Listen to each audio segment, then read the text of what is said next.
Hello बच्चों, आज हम क्लास 10th आईसीएसई बोर्ड का chapter number 2 work energy and power का लेक्चर नंबर 4 करने वाले हैं। इससे पहले के लेक्चर अगर आपने नहीं देखे हैं तो प्लीज़ जाके पहले वो वाले लेक्चर देखो, उसके बाद ही ये वाला लेक्चर आपको समझ में आने वाला है। ठीक है, तो सबसे बड़ी चीज़, आपने कल क्या पढ़ा था? जो बच्चे रेगुलर बेस पे जुड़े हैं उनको याद होगा, मैंने कल लास्ट में एक क्वेश्चन दिया था। उस क्वेश्चन का मैं आंसर बाद में बताऊँगा। ठीक है, तो आई होप आपने वो वाला क्वेश्चन अटैम्प्ट किया ज़रूर होगा। ठीक है, जिन्होंने नहीं किया है गलत बात है, और अपने आप को पनिशमेंट आपको ज़रूर देना है। ठीक है, कैसा पनिशमेंट? आज आपको अपना फेवरेट फास्ट फूड बिल्कुल नहीं खाना है। ठीक है, आज या कल में ये आपकी रहेगी पनिशमेंट। ठीक है, क्योंकि आपने होमवर्क नहीं पूरा किया है। तो बच्चों कॉपी पेन निकाल लो, स्टार्ट करते हैं आज अपना लेक्चर नंबर 4। आज हम पढ़ेंगे पावर के बारे में। ठीक है, पावर और एनर्जी के बारे में ये वाली वीडियो रहेगी। ठीक है, उनकी यूनिट्स को डिटेल में एक्सप्लेन करेंगे। जो छोटे छोटे क्वेश्चंस आते हैं बोर्ड में उनको भी डिस्कस करेंगे। ठीक है, 1 मार्क्स के जो क्वेश्चंस आते हैं। इसके बाद जो न्यूमेरिकल्स की वीडियो होगी वो मैं अलग से बना दूंगा। ठीक है, तो कॉपी पेन निकाल लो और पेटी पैक होके बैठ जाओ बच्चा। तो सबसे पहला टॉपिक है पावर। सर पावर क्या होता है? पावर का मतलब होता है एफिशिएंसी। ठीक है, आपकी क्षमता, यही तो होता है, ये होता है। ठीक है, अच्छा समझाते हैं। पावर का मतलब होता है बच्चों, आपने डेफिनेशन में पढ़ रखा होगा, rate of doing work is known as power. एक मिनट बच्चों, मैं लाइट ठीक कर दूं। ठीक है बच्चों, आपने पढ़ रखा होगा rate of doing work is known as power. फिर से वहीं से स्टार्ट करते हैं डेफिनेशन से। The rate of doing work done is known as power. आपको पता है बच्चों, इसको डिनोट किससे किया जाता है? कैपिटल पी से। It is denoted by P, capital P. ठीक है, अच्छा आपको पता है कि पावर का मतलब मैंने क्या बताया? Rate of doing work. Rate हमेशा विद रिस्पेक्ट टू टाइम निकाला जाता है, टाइम के रिस्पेक्ट में। तो यहां पे बच्चा हो जाएगा वर्क डन बराबर, सॉरी पावर बराबर हो जाता है वर्क डन बाई टाइम। अब बच्चों वर्क डन की यूनिट आपको पता है क्या होती है? जूल। और टाइम की पता है सेकंड। जूल पर सेकंड को हम दूसरे नाम से जानते हैं वॉट। किस नाम से जानते हैं? वॉट। तो पावर की जो यूनिट निकली बच्चा वो क्या है?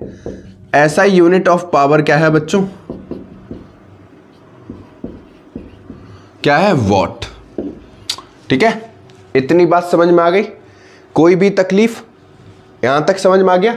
अब बच्चों ये क्या है? जो पावर है वो कैसा है? स्केलर क्वांटिटी है। It is a scalar quantity.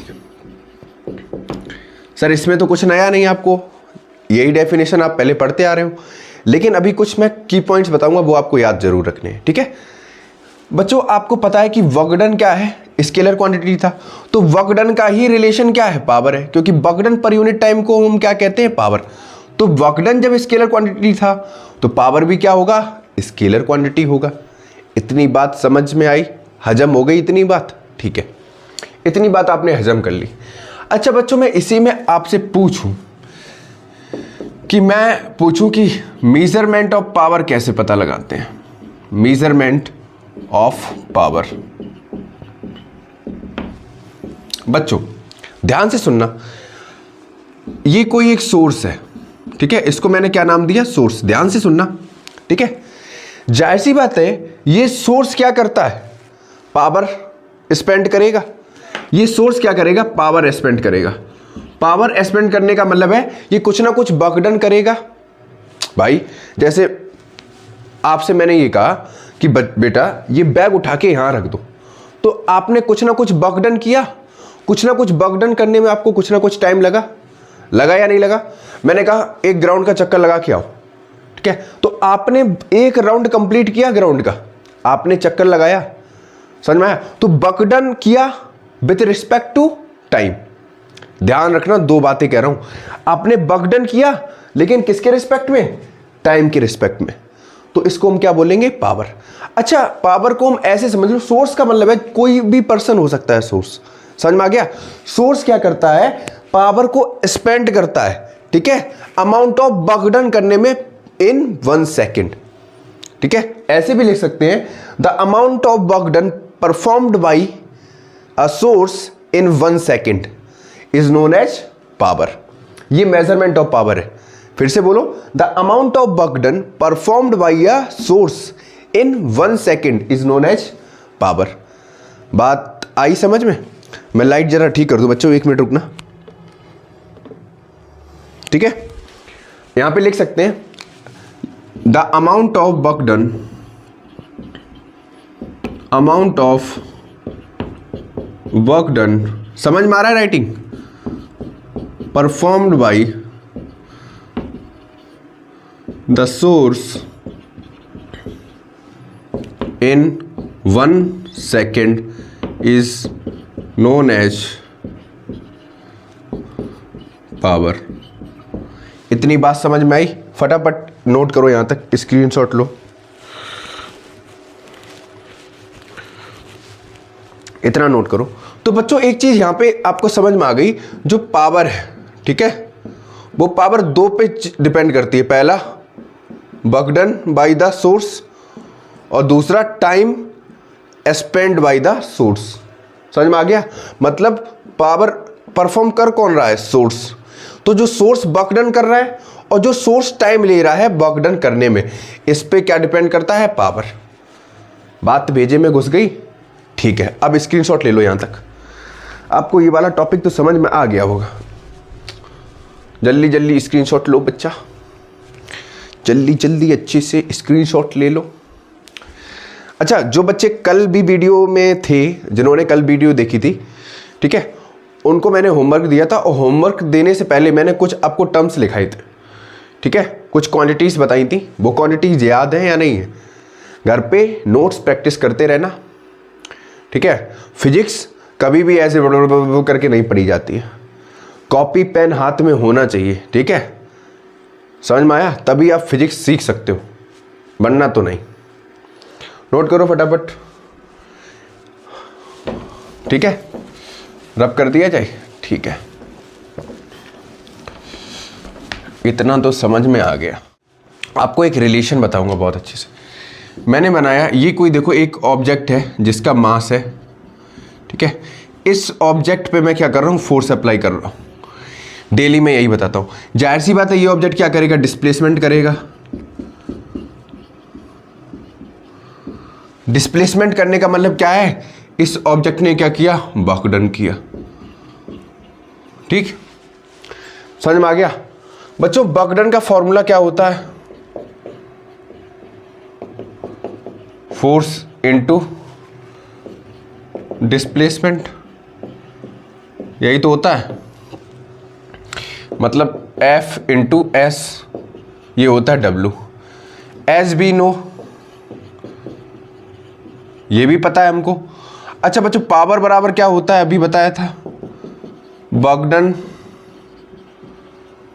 पर यूनिट टाइम। तो P बराबर होता है W बाई टी। बेटा वर्क डन की जगह हम यहां पे सब्स्टिट्यूट कर दें क्या? F into S. तो P बराबर क्या हो जाएगा? F into S by T. इतना समझ में आ गया? कोई भी तकलीफ? बच्चों यही रिलेशन हम बता रहे, इसके बाद यहां पे देखना, ठीक है बच्चों। बट आप देखो, ये टर्म जाना पहचाना लग रहा है, S by T. S by T बच्चों होता क्या है? वी। और वी क्या है हमारा? Average speed. क्या है? एवरेज स्पीड, या नॉर्मली स्पीड कह दो। इतनी बात समझ में आई? देखो ध्यान से देखो, एस अपॉन टी क्या होता है? एस फॉर डिस्टेंस भी होता है, डिस्प्लेसमेंट भी होता है। टाइम का मतलब पता है? तो डिस्टेंस पर यूनिट टाइम को हम क्या बोलते हैं? स्पीड। और डिनोट किससे किया जाता है? वी से। पता है ना? ठीक, हमने यहां पे इसको एवरेज स्पीड कह दिया, ठीक है। तो ये क्या हो गया? Displacement per unit time can be simply defined as velocity. Distance per unit time can be simply defined as speed. समझ में आ गया? तो डिस्टेंस पर यूनिट टाइम ये क्या होगा? स्पीड होगा। क्लियर हो गया? तो इसको एवरेज स्पीड दे दिया। एवरेज स्पीड कैसे निकाला जाता है? Total displacement per unit total time taken, ऐसे ही तो निकाला जाता है। भूल गए क्या बच्चों? ठीक है। अब बच्चों ध्यान से देखना, इस वाले फॉर्मूले में हमने क्या निकाला था? पावर की। ठीक, अब बच्चों F into S upon T की जगह क्या रख दें? F into we.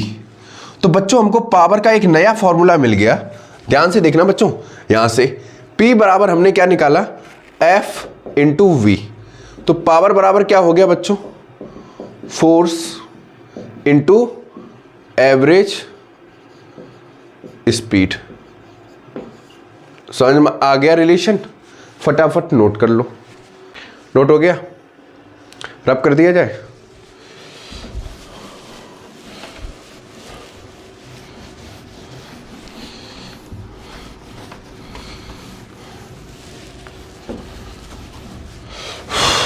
अब बात करते हैं बच्चा यूनिट की। अभी मैंने आपको बताया था पावर की यूनिट क्या है बच्चों, वॉट, ये आपको पता है। अब हम बिगर यूनिट की बात करेंगे। किसकी बात करेंगे बच्चों? बिगर यूनिट की। हेडिंग डाल लो बिगर यूनिट। कैसे निकालेंगे बच्चों? कल मैंने आपको बताया था, यूनिट कल पढ़ाई थी, ठीक है। जिसने लेक्चर नहीं देखा प्लीज वो वाला लेक्चर जाके देख लो, तभी आपको समझ में आएगा ये वाला लेक्चर, ठीक है। तो आप ऐसे समझो, 1 किलोवाट, 1 मेगावाट और 1 गीगावाट, ये बड़ी यूनिट है। और 1 किलोवाट होता है 10 to the power 3 watt, 1 megawatt होता है 10 to the power 6 watt, 1 gigawatt होता है 10 टू द पावर 9 वॉट। बच्चों ये बिगर यूनिट है किसकी? पावर की। समझ में आ गया? कोई तकलीफ नहीं। अब बच्चों इसी में बात करते हैं स्मॉलर यूनिट की। Smaller unit of power, paper में क्वेश्चन कभी कभी आता है यहां पे। अभी 1-2 क्वेश्चंस और क्लियर कराएंगे। एक होता है बच्चों मिलीवॉट,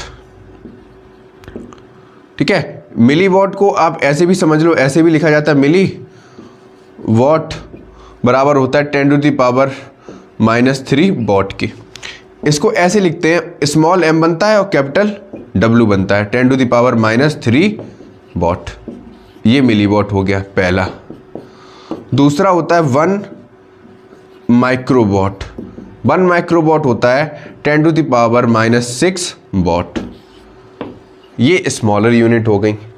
अच्छा बच्चों मैं आपसे पूछूं कि CGS यूनिट ऑफ वॉट क्या होता है?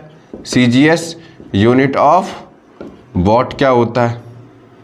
Sorry, CGS unit of power क्या होता है? सॉरी बच्चा, CGS यूनिट ऑफ पावर क्या होता है? बच्चों कल मैंने आपको बताया था कि बॉगडन की जो CGS यूनिट है वो क्या होती है? अर्ग। क्या होती है? अर्ग। समझ में आ गया? और 1 अर्ग किसके बराबर था? 1 डाइन इंटू 1 सेंटीमीटर के बराबर, ठीक है। और 1 जूल किसके बराबर था? 10 टू द पावर 7 अर्ग के बराबर, ठीक है। ये लेक्चर नंबर 2 में हमने बताया है आपको। तो बच्चों जो CGS यूनिट ऑफ पावर होता है वो क्या होता है? तो इसको ऐसे लिख दो, 1 वॉट किसके बराबर होगा बेटा? 1 अर्ग पर सेकंड के बराबर, या ऐसे भी लिख सकते हो 1 अर्ग सेकंड इनवर्स, ठीक है। ये CGS यूनिट हो गई किसकी? पावर की। कोई तकलीफ? इतना नोट करो फटाफट, इतना नोट करो, ठीक। और कोई यूनिट तो नहीं भूले? अच्छा एक और आता है, एक और बेटा, 1 हॉर्स पावर किसके बराबर होता है? 1 HP होता है 746 वॉट के बराबर। आगे अभी जब न्यूमेरिकल्स कराएंगे तब काम आएगा। 1 HP बराबर होता है बच्चों 0.746 किलोवाट, ठीक है।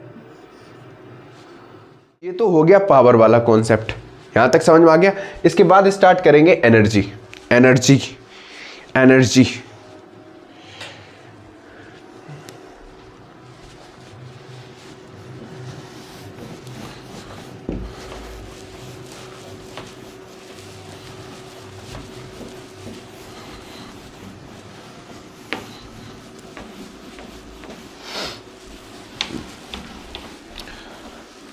अच्छा बच्चों अगर मैं आपसे ये पूछूं, आपने कंजर्वेशन ऑफ एनर्जी वाला लॉ तो पढ़ा ही होगा। Energy neither be created nor be destroyed but it can be transform from one form to another form. समझ में आ गया? मतलब टोटल एनर्जी हमेशा क्या रहती है? सिस्टम की कंजर्व रहती है। अब बच्चों टोटल एनर्जी किसके बराबर होता है? Sum of kinetic energy plus sum of potential energy के बराबर होता है। समझ में आ गया? टोटल एनर्जी को ही हम दूसरे नाम से जानते हैं इंटरनल एनर्जी, और कह सकते हो मैकेनिकल एनर्जी। यहां तक बात समझ में आई? ठीक है, तो बच्चों नेक्स्ट हेडिंग डालो एनर्जी। नेक्स्ट हेडिंग क्या रहेगी, एनर्जी। एनर्जी क्या होता है बच्चों, एनर्जी का मतलब है the capacity of doing work, the capacity of doing work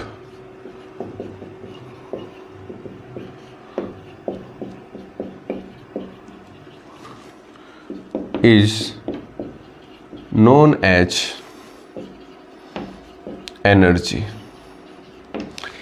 समझ में आ गया बच्चों। it is denoted by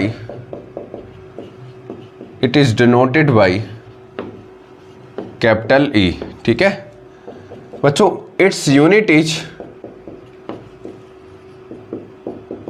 joule.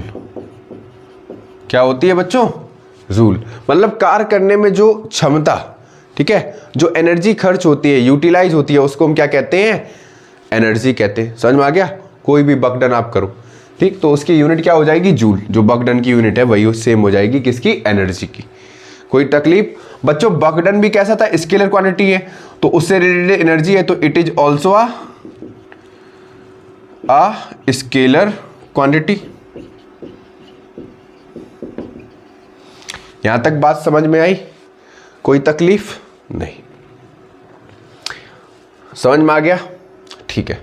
अच्छा बच्चों, मैं आपसे अगर एक जनरल सा कॉन्सेप्ट पूछूं कि कोई ऑब्जेक्ट सर्कुलर पाथ में ऐसे ऐसे घूम रहा है, ध्यान से सुनना, कोई ऑब्जेक्ट ऐसे ऐसे सर्कुलर पाथ में घूम रहा है, ठीक है, तो जाहिर सी बात है इसके सेंटर की तरफ एक सेंट्रीपिटल फोर्स लगता है, centripetal force toward the centre लगेगा। लेकिन जो इसका डिस्प्लेसमेंट होगा वो कैसा होगा, टेंजेंशियली। और एफ सी क्या है, centripetal force toward the centre लगेगा। बच्चों यहाँ पे जो फोर्स और डिस्प्लेसमेंट है, मतलब F C for centripetal force perpendicular है किसके, डिस्प्लेसमेंट के। तो इस केस में जो बच्चा वर्क डन होगा वो कैसा होगा, जीरो होगा, क्योंकि फोर्स और डिस्प्लेसमेंट दोनों कैसे हैं, नॉर्मल है। आई बात समझ में, यही तो कल क्वेश्चन था, ठीक है, उसका आंसर भी हमने दे दिया, ठीक।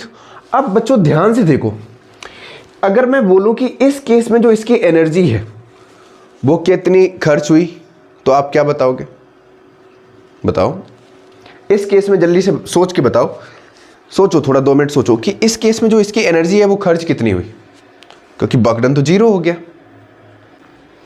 यहां पे समझ में आया बच्चों। जब यहां पे वर्क डन जीरो है तो जाहिर सी बात है कि एनर्जी का ट्रांसफर ही नहीं हुआ।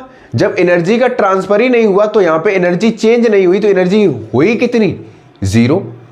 समझ में आया, एनर्जी वेस्ट ही नहीं हुई भाई। एनर्जी एक फॉर्म से दूसरी फॉर्म में ट्रांसफर कहीं हो पा रही है, इसमें नहीं हो रही। समझ में आया या नहीं आ रहा, कोई तकलीफ। अभी इसका डिटेल वेरिएंट आगे समझाएंगे जब फॉर्म्स ऑफ एनर्जी पढ़ाएंगे, mechanical energy, kinetic energy, potential energy, ठीक है, हीट एनर्जी, तब वहां पे आपको ये सारी चीजें समझाएंगे। इतना समझ में आया, नोट करो फटाफट, यहां तक हम पानी पी लें थोड़ा, नोट करो।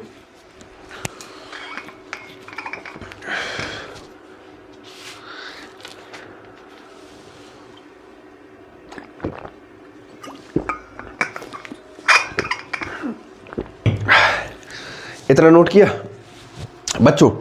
अभी हमने बताया कि एनर्जी की यूनिट क्या होती है, जूल। आई बात समझ में, ठीक है।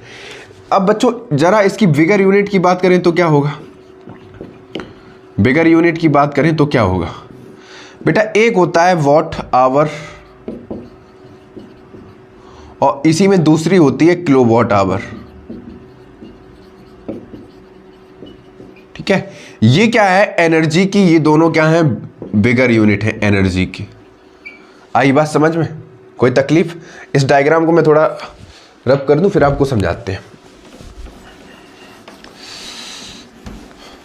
ठीक है। अब बच्चों देखो जरा ध्यान से, वॉट इनटू आवर की अगर निकालें, पहले वाले का निकालें बेटा, ए का वॉट आवर का, तो आप इसका वैल्यू पता है, निकाल लोगे कितना आएगा। 1 वॉट बराबर कितना होगा, 1 जूल पर सेकेंड, ठीक है, 1 जूल पर सेकेंड होगा इनटू सेकेंड, तो 3600 सेकेंड आ गया। समझ में आ गया। अब इसको अगर ज़्यादा लिखें तो 3.6 किलो जूल हो गया, यही तो होगा, कोई तकलीफ। अब बेटा बी वाला पार्ट देखो, kilo watt hour, kilowatt hour. Kilowatt hour को कैसे कम समझेंगे, ध्यान से समझो बेटा। 1 किलोवाट आवर को ऐसे लिख दो kWh, ये बेटा 1 वाट आवर है, ठीक है। ठीक है, 1 घंटे में 3600 सेकंड होते हैं, हमने कन्वर्ट करके लिख लिया डायरेक्ट। आपको पता है 1 किलोवाट आवर किसके बराबर होगा, 1 किलोवाट इंटू 1 आवर के बराबर होगा। आई बात समझ में। और 1 किलोवाट किसके बराबर होता है, 1000 वाट के, आपको पता है। और 1 आवर किसके बराबर होता है, 60 इंटू 60, 3600 सेकेंड के लिए। ये हो गया 1000 इंटू 3600, मल्टीप्लाई करो बच्चा, कितना हो जाएगा 3.6 इंटू 10⁻6 जूल। तो 1 किलोवाट आवर किसके बराबर हो गया, इतने जूल के बराबर। इतना समझ में आ गया। ये था एनर्जी का और पावर का हल्का फुल्का सा कॉन्सेप्ट। जब इसका न्यूमेरिकल वाला पोर्शन हम करेंगे तो आपको अच्छे से समझ में आएगा। आपको न्यूमेरिकल मिलेंगे जो हम कराएंगे, अभी हमने एक भी न्यूमेरिकल नहीं कराया, वो एकदम मिक्स्ड होंगे। Work done by the force of gravity पे बेस्ड भी होंगे, ठीक है। इक्वेशन ऑफ मोशन भी लगेगी वहाँ पे, ठीक है। पावर का भी रिलेशन देखेंगे, काइनेटिक एनर्जी का भी रिलेशन देखेंगे, एनर्जी के भी फॉर्म देखेंगे। तो आपको मज़ेदार टाइप के न्यूमेरिकल्स मिलेंगे, ठीक है। और कोशिश करेंगे 1-2 वीडियो के बीच में भी हम न्यूमेरिकल सॉल्व कराते रहे, ठीक है। 2 कॉन्सेप्चुअल लेक्चर लाने के बाद 1 लेक्चर न्यूमेरिकल पोर्शन का जरूर रखें। आप बता देना कमेंट बॉक्स में, उस हिसाब से आपके न्यूमेरिकल रहेंगे। लेकिन न्यूमेरिकल का जो लेवल रहेगा एकदम मसाला, ठीक है। आज के लिए इतना ही रखते हैं बच्चों।